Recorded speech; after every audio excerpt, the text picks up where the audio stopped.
Masih bersama saya Rizka Devi dalam Kompas Aceh.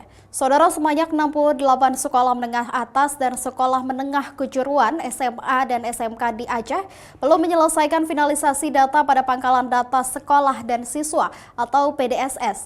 Hal ini berpotensi membuat siswa di sekolah tersebut terancam tidak dapat mengikuti pendaftaran seleksi nasional berdasarkan prestasi atau SNBP 2025. Ada beragam persoalan yang membuat 68 sekolah tersebut belum menyelesaikan finalisasi data pada PDSS. Mulai dari nomor induk siswa yang tidak dapat terbaca oleh sistem, yang terjadi karena perpindahan siswa dari madrasah ke sekolah umum hingga faktor kelalaian sekolah.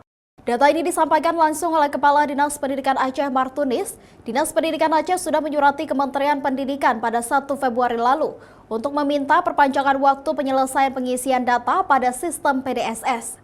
Kita juga mengirim Kabid SMA ke Jakarta bertemu dengan Kemendikbud dan diberi perpanjangan. Yang pertama adalah hari ini itu SMA 68 SMA itu harus mengirim surat kuasa ke Pusdatin ya, Pusdatin Kemendikbud melalui link yang disediakan mereka, dan setelah itu baru nanti mereka akan beri perpanjangan ya.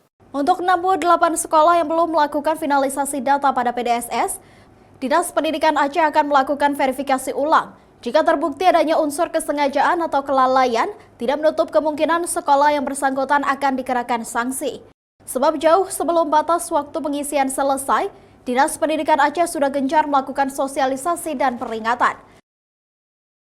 Syahril, Kompas TV, Banda Aceh.